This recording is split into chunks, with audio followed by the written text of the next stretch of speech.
Mesdames et messieurs, très chers téléspectateurs, partout où vous êtes, bienvenue dans votre émission Plateau Universel qui est présentée avec votre servante Julia Bisselingue. Pour ne pas beaucoup parler, aujourd'hui dans notre plateau, nous sommes descendus pour parler avec notre invité spécial, avec le professeur Paul-René Loata, qui est le secrétaire général de MLP, parti cher du président Franck Diongo. Et il est aussi CG académique de UILK. Avec lui, on va parler. Bonjour madame la journaliste Julia.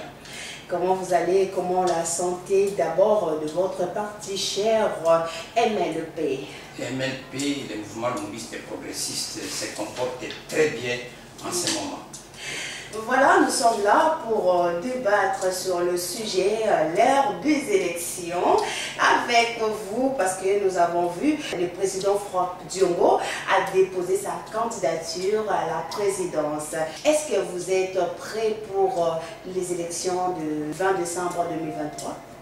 Oui madame, ça fait plus de 2 ans que l'honorable Franck Diongo avait annoncé publiquement qu'il se présenterait aux élections de 2023. Alors nous sommes prêts. Si on n'était pas prêt, il n'aurait pas pu déposer sa candidature. Et comme vous le dites, nous avons déposé la candidature il y a presque plus d'1 semaine aujourd'hui. Voilà, donc c'est que nous sommes prêts.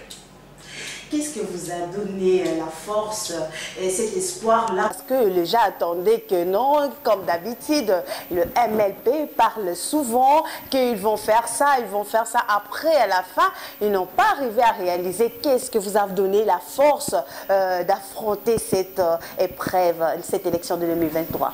Oui, madame, nous savions que l'organisation électorale de cette année est biaisée. Depuis très longtemps, nous savions, depuis la nomination, la désignation du principal acteur que Kadima, il y a toujours des problèmes. Vous savez qu'il a été choisi par un groupe de dirigeants des églises contre les 2 grandes églises que nous comptons au Congo, les protestants et surtout les catholiques. Et alors, il y a eu des problèmes. Ensuite, dans la mise en place de la plénière, il y a encore des problèmes parce que l'actuelle majorité a débouché des éléments de l'opposition pour faire croire pour faire croire que c'est l'opposition qui les a envoyés à la plénière alors qu'en fait l'opposition ne les a jamais envoyés. Beaucoup de problèmes, les fichiers, ils n'ont jamais accepté de le revisiter par des organismes crédibles. Et il faut y ajouter le fait qu'on a de sérieux problèmes avec la carte d'électeur. Tout le monde le sait, falsifiable, posant beaucoup de problèmes aux Congolais. Et enfin, vous savez que les particuliers disposent des kits électoraux à la maison. On l'a vu notamment à Chikapa. Oui. Nous savons qu'il y a des problèmes. Nous avons voulu prendre le monde entier à témoin. Si aujourd'hui, le pouvoir de Fachi a accepté l'inclusivité dans les dépôts des candidatures à la présidence, c'est parce que presque tous les candidats ont quand même déposé leurs dossiers. Le pouvoir ne l'a pas fait de son gré. C'est parce qu'il y a la pression interne congolaise et la pression externe que le pouvoir a cédé. Et nous pensons que la même pression continuera à être exercée pour que la vérité des urnes soit préservée. Vous croyez que cette élection, ça sera paisible et transparence avec ce que vous dites que Kadima est choisi par un groupe de gens, voilà. Oui, l'opposition, le fait d'accepter d'aller aux élections, nous avons opté pour la voie pacifique, le fait de déposer nos candidatures. Maintenant, les problèmes de transparence se posent et nous vous disons qu'il faut compter avec tous les groupes de pression, il faut compter avec l'opposition pour que nous ne puissions pas être surpris dans le mauvais sens. Et donc, le pouvoir va nous retrouver sur son chemin s'il est tenté de frauder et nous allons utiliser tous les moyens constitutionnels pourquoi pas l'article 64 lorsque la fraude est là visible. Je crois comme si l'opposition qui a envoyé les autorités ou le cadre de la communauté religieuse catholique pour parler avec le président de la CENI, Kadima, pour une sécurité pendant les élections. Et ça vous rassure qu'il y aura la transparence et ce que vous avez besoin comme résultat et ça sera positif. Non, il n'y a pas d'assurance sur le plan électoral. Mais nous disons que nous allons y aller. Si les pouvoirs tentent de tricher, nous allons les combattre. Et en les combattant, nous finirions par obtenir gain de cause. Nous n'accepterions pas qu'il y ait fraude électorale. Cela ne veut pas dire qu'il n'y en aura pas. Nous savons que le pouvoir est en train d'organiser ces élections à sa guise par les truchements de la CENI, mais nous ne laisserons pas à la CENI d'imposer sa volonté sur l'ensemble du peuple congolais. On a vu de part et d'autre, on attend, il y a les élections, de part et d'autre disent que comme s'il n'y aura pas les élections et l'opposition, d'autre côté, quelques leaders d'opposition demandent le dialogue. L'opposition ne demande pas le dialogue pour le dialogue. Nous constatons que les conditions, beaucoup de conditions ne sont pas réunies. On ne voit même pas le déploiement des kits sur toute l'étendue de la République démocratique du Congo. Mais si par magie, la CENI venait à organiser les élections, l'opposition va y aller. La preuve, c'est que nous avons déposé des dossiers à tous les niveaux. En ce qui concerne les mouvements lumumbistes et progressistes, nous avons plus de 250 candidats au niveau de l'élection municipale ou des élections municipales. Nous avons presque une centaine de candidats au niveau de l'élection de la députation provinciale et autant une centaine de candidats au niveau de l'élection de la députation nationale. Donc c'est pour vous dire que nous nous sommes préparés et au niveau de la présidence, vous savez qu'honorable Franck Diongo est présent. Donc à tous les niveaux, le mouvement lumumbiste progressiste est présent. C'est que nous prenons au sérieux le fait que ces élections auront lieu. Si par malheur, ils n'ont pas lieu, parce que nous savons que beaucoup de conditions ne sont pas réunies, alors le pouvoir va se disqualifier parce qu'il n'y aura pas un seul jour de glissement pour Fachi. Quelle que soit l'élection, vous croyez que le président Félix va laisser et pour que n'importe qui prendre la place 2024? Non, mais c'est-à-dire qu'il appartient au peuple congolais d'exploiter les dispositions constitutionnelles qu'on trouvait autour de l'article 64. Et là, je ne vois pas un pouvoir qui soit capable de faire résistance à la volonté du peuple. Le peuple gagne toujours, madame. On ne peut pas limiter le peuple. Le peuple peut même aller au-delà ou en dehors de la Constitution. Et il est capable d'imposer une autre Constitution. Je ne vois pas un pouvoir passager, un pouvoir temporel l'emporter sur le peuple. Et donc nous pensons que si le peuple ne veut pas de ces pouvoirs, ce pouvoir finira par partir. Voilà, on passe maintenant au discours du président de la République, Félix-Antoine Tshisekedi, a également présenté sa vision du développement pour la renaissance de la RDC. Il a évoqué le récent acquis sociaux comme l'effectivité de la gratuité de l'enseignement de base et la maternité et le besoin du nouveau-né. Par rapport à ces discours, quelle est votre réaction en tant qu'un acteur politique? Oui, madame, on est habitué avec des promesses. Les discours, ce n'est pas la réalité. Le président Fachi a fait beaucoup de tonnes de promesses non tenues. Et alors, si on se limite au niveau des promesses, on dirait que la RDC serait un État déjà développé. Mais parce que l'on sait qu'il y a un écart entre la réalité, entre les discours des promesses et la réalité. Nous n'y croyons pas parce que nous sommes déjà à la fin de l'année et on continue à faire des promesses. Mais il a montré que non, il a travaillé plus que le 18 ans de Kabila. Il a réhabilité l'hôpital Mamayemo. Aujourd'hui, c'est bijoux. Quelque chose il a fait. On a vu des avions sont là et tout. Et comment vous dites que non, oui. Son pouvoir est basé dans le promesse. Nous sommes au niveau des promesses. La gratuité de l'enseignement. Vous avez la lutte qui oppose la contradiction entre la quantité et la qualité. Je pense que mieux vaut la qualité que la quantité. Quand on n'est pas capable d'assurer un bon enseignement aux enfants, autant demander, autant faire un effort pour que les conditions soient réunies de sorte que ces enseignements soient bien donnés. Aujourd'hui, malgré la gratuité proclamée, je vous dis que les enseignants ne sont pas contents, ne sont pas motivés parce que la prime qui leur a été promise n'a jamais été réalisée. Deuxième élément, vous trouveriez que dans une salle de classe qui peut accepter 50 élèves, 100 élèves, conformément aux conditions, aux normes de l'UNESCO et du monde entier, vous avez 300, 500 élèves et dans ces conditions, on ne peut pas avoir un bon résultat. Vous savez que l'enseignement... Vous êtes professeur, vous savez, voilà, ouais. L'enseignement au Congo, madame, et je vais vous repasser la parole, l'enseignement au Congo est au rabais aujourd'hui. Nous le vivons avec la deuxième et la troisième session inédite d'examen d'État au Congo. Et donc c'est regrettable parce que quand on s'apprend à l'enseignement, on s'apprend à toute la société, on s'oppose au développement. D'autres promesses, vous parlez des hôpitaux. L'hôpital Mamayemo, nous avons combien d'hôpitaux au Congo, combien d'hôpitaux de référence au Congo pour que vous ne brandissiez que Mamayemo. Nous avons 26 provinces.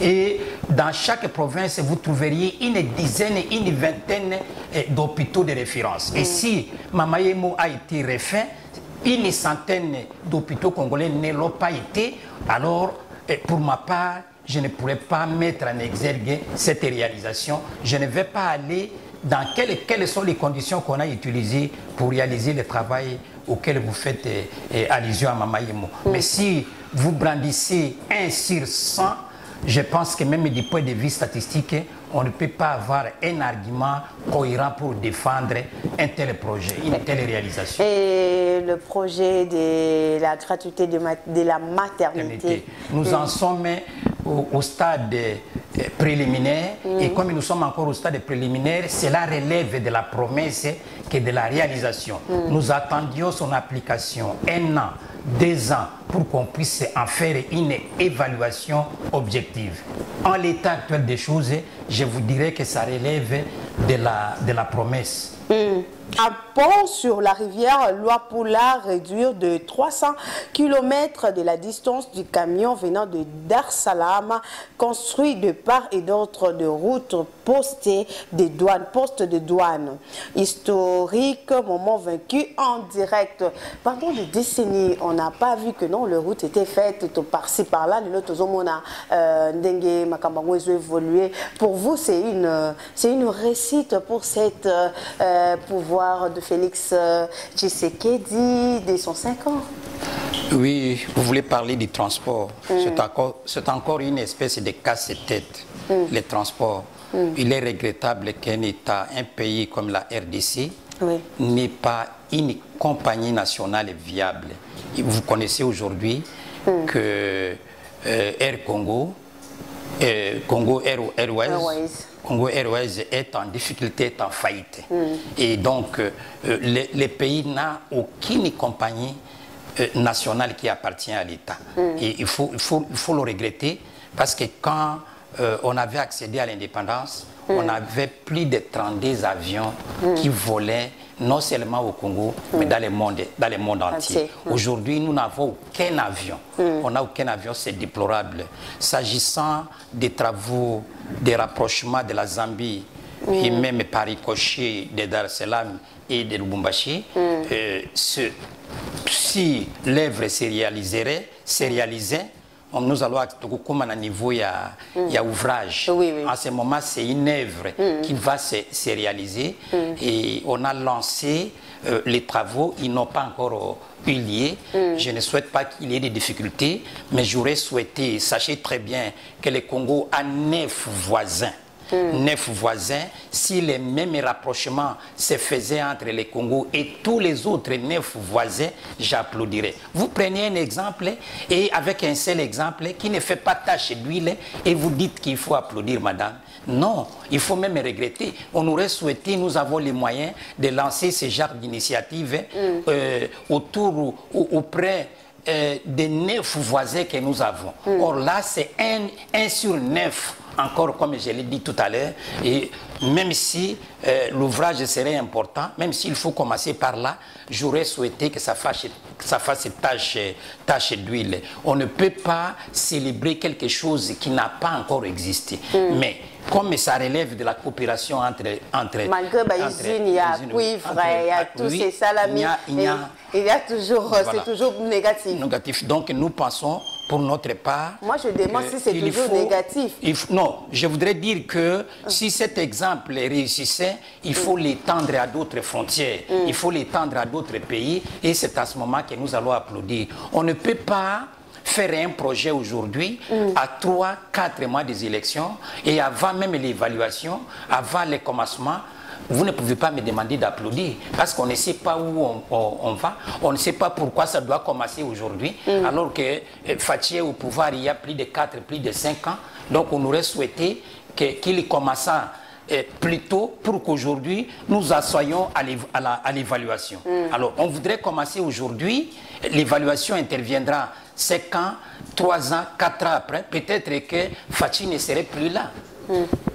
Fathi ne serait plus là. Voilà, parce qu'il serait battu aux élections de 2023. Alors, c'est vrai que s'il laissait un beau cadeau, si ça se réalisait, les Congolais vont applaudir parce que c'est un Congolais qui a laissé un certain héritage. Mais je doute fort parce que la plupart des projets n'aboutissaient pas. Si nous commençons par 100 jours, si nous passons par 145 territoires, tous les projets des routes, en 100 jours, on a vu la réussite de la gratuité. Non, la gratuité, je vous dis que c'est en termes de quantité et non pas en termes de qualité. Et donc la réussite va du côté de la qualité et non pas du côté de la quantité.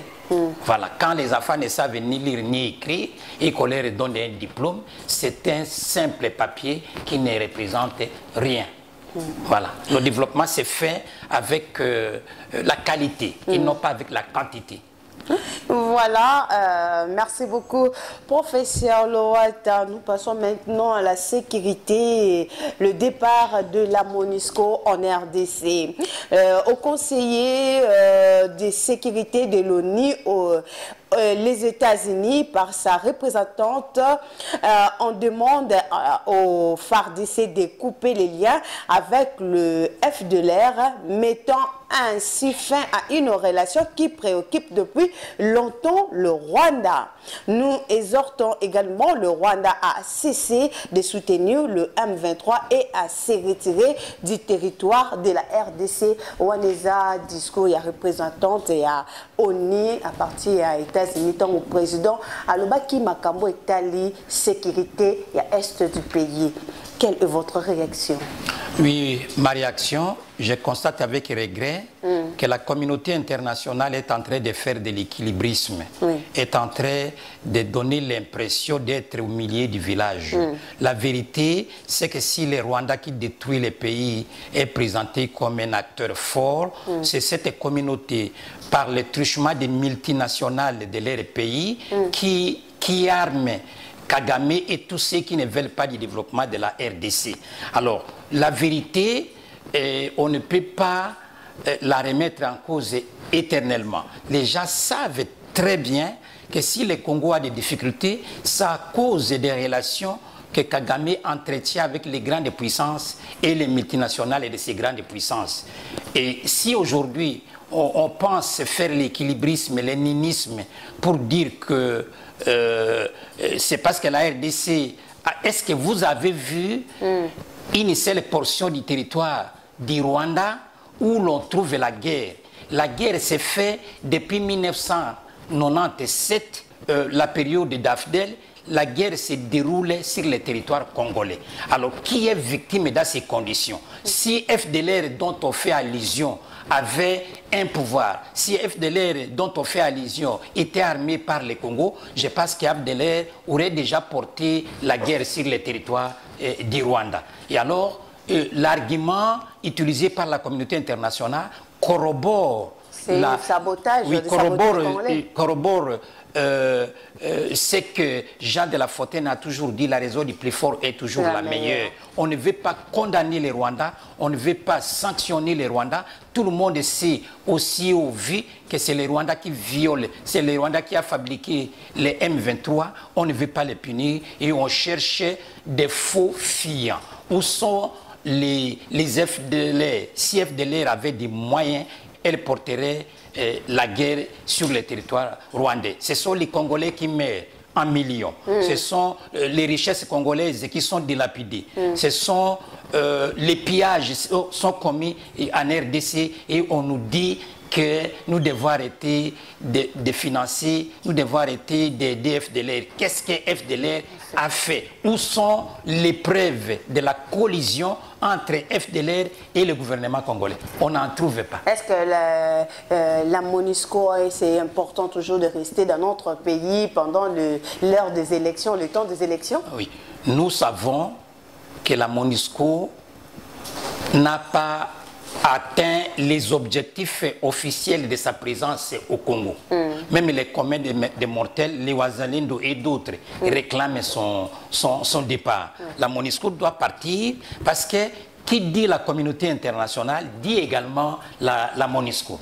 Et la MONUSCO ne fait rien pour pouvoir combattre les Rwandais de sorte que la quiétude et la paix reviennent au Congo. Nous souhaiterions que la MONUSCO parte de ces pays parce qu'il n'y a pas de résultats escomptés par rapport au plan qu'il a fait venir ici. Et donc nous souhaitons que la MONUSCO parte parce que nous continuons à compter des morts. Nous continuons à constater la dilapidation de nos richesses. Nous souhaiterions que la MONUSCO parte, mais aujourd'hui, à 2-3 mois des élections, l'opposition demanderait que la MONUSCO soit là comme témoin, de sorte qu'on sache ce qui va se passer, de sorte que la MONUSCO puisse parler au monde de ce qui va se passer. Donc nous ne souhaitons pas que la MONUSCO parte aujourd'hui. Nous souhaitons que la MONUSCO parte aussitôt que les résultats de ces élections proclamées. Alors la MONUSCO n'aura pas de raison de rester au Congo parce que elle n'a pas atteint les résultats pour lesquels elle a été appelée dans notre pays. Le procureur, on a vu le procureur de la CPI, Karim Khan, veut arrêter les enquêtes en RDC et donner le relais à deux tribunaux mixtes afin que les individus concernés par les violences commises à l'est du pays de la RDC soient jugés. Est-ce que démarche naïwana est important na tant obsotozo les canatons violence ou ya pas si ça mana est un pays proposition est important? Non, la proposition n'est pas intéressante et parce qu'il y a eu des enquêtes beaucoup plus approfondies, ce qu'on appelle les plans mapping, qui a montré que qui a dressé la liste de tous ceux qui ont participé à la destruction, aux assassinats en RDC. Par ailleurs, on a toujours demandé qu'il y ait un tribunal international, comme on l'a fait pour les Rwandais, à Arusha, pour qu'on puisse juger les délinquants, tous ceux qui ont détruit notre pays. Et donc, c'est toujours la même communauté internationale, madame. Ce tribunal n'est pas aussi neutre que vous le savez. Si c'était les Congo qui avaient attaqué les Rwandais, je pense qu'il serait parti déjà, il serait déjà venu au Congo pour arrêter tous ceux qui auraient commis des drames au Rwanda. Que fait le tribunal avec toutes les données, notamment des mappings, pour pouvoir interpeller, juger et condamner des fauteurs à nos troubles de la RDC. Nous arrivons déjà à la fin de notre émission. Quel message fort que le président Franck Diongo a donné à la population congolaise pour ces élections? Oui, honorable Franck Diongo, est parmi les grands politiciens de la RDC qui a cru au succès du régime Fachi. Tout simplement parce qu'honorable Franck Diongo, c'est que sur le plan idéologique et sur le plan politique, Fachi, non seulement sur le plan biologique, Fachi relève, fait officiellement l'héritage. Honorable Franck Diongo avait cru que Fachi pourrait relever les défis du développement en RDC parce que Fachi découle d'une grande idéologie politique par le truchement d'Etienne Tshisekedi. C'est pour cette raison qu'honorable Franck Diongo avait demandé à tous les Congolais de pouvoir accompagner Fachi. C'est pourquoi honorable Franck Diongo s'est investi pour qu'il y ait rupture entre les FCC et les CACH. Nous avons obtenu ça, mais quelle a été notre surprise? Nous avons constaté que Fachi s'est éloigné des objectifs et de la politique d'Etienne Tshisekedi. Et donc, pour nous, le président Fachi a trahi. Et comme le président Fachi a trahi, honorable Franck Diongo a tiré rapidement des leçons. L'MLP a rompu ses relations avec Fachi. Par conséquent, honorable Franck Diongo continue à demander que les Congolais ne fassent plus confiance à Fachi, parce que Fachi a déçu, parce que Fachi a trahi l'idéologie d'Etienne Tshisekedi. Et nous souhaitons qu'on ne lui accorde plus la confiance à voter pour lui. Il l'a dit clairement, honorable Franck Diongo ne souhaite pas que les Congolais votent pour Fachi. Ce serait une mauvaise expérience, étant donné que le premier mandat n'a pas été concluant. Merci beaucoup. Je vous souhaite bonne chance aux élections 2023 de ce décembre. Nous sommes arrivés à la fin. Je profite à saluer le président, honorable président de la partie LC, le Congolais, honorable Serge Kingunza. Il est candidat député national à la circonscription de Ngungu dans la province du Kwilu. Vraiment, je dis à tout le monde, vous, député postulé, vraiment, votre mission est là.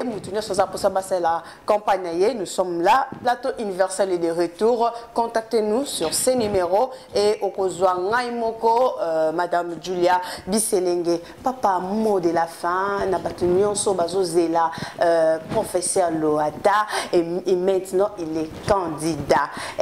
Message d'espoir, message de force, message à la jeunesse que ont encadré si longtemps. Merci madame. La situation congolaise d'aujourd'hui n'est pas une fatalité. Les Congolais ne sont pas condamnés à vivre dans la misère. Mais comme la RDC a beaucoup d'enfants, beaucoup de fils, les premiers fils n'ont pas réussi. Et il est conseillé aux Congolais de pouvoir se tourner vers d'autres fils qui sont des fils intègres, qui peuvent faire quelque chose pour lui. Quand on a beaucoup de pions, pour ceux qui j'aime beaucoup les jeux de pions, parce que c'est un jeu qui repose sur ce qu'on appelle structuralisme. Si vous avez poussé le premier pion et que le premier pion ne marche pas, il faut recourir au deuxième, au troisième et au quatrième pion. Moi, je pense qu'aujourd'hui, ça ne vaut pas la peine de reprendre les mêmes pour recommencer parce qu'on n'avancera pas. Nous allons tourner autour du rond-point. Il vaut mieux que les Congolais puissent se tourner aujourd'hui vers ceux qui n'ont pas encore géré et qui ont fait des preuves dans la vie sociale, comme honorable Franck Diongo, qui a géré les mouvements lomobistes progressistes. C'est plus de 20 ans sans occuper aucun poste dans la fonction publique, aucun poste au sein de l'État. Et donc c'est la capacité de management. Ce qu'il a réussi au niveau de son parti, il est capable de le réussir au niveau de la République démocratique du Congo. Il vaut mieux faire avec des fils intègres qui n'ont jamais géré que reprendre les mêmes éléments pour faire la même chose, sinon le Congo n'avancera jamais. Je dis et je vous remercie, madame. Moi aussi, je vous remercie. Ouais, merci, nous sommes à la fin de notre mission. Je vous rappelle, dans notre plateau, on est avec le professeur Paul René Loata, qui est candidat député national à la surconstruction des Lodja au Sankuru. Vraiment, professeur Loat, avec lui, nous avons débattu les actualités en l'air sur les élections. Je vous dis merci. Restez toujours là. Je remercie l'équipe technique derrière la caméra. Je vois le réalisateur signé par Malé Kembo, l'artiste de la presse, avec 3 caméras à Zapango. Merci beaucoup à Timba, merci à toute l'équipe de S Media TV 3 et merci à Madame Yvonne Mboukou, Papa Benjamin Yoyose et à Madame Cécile Kibamba. Merci beaucoup. Je vous dis restez branchés pour la continuité de nos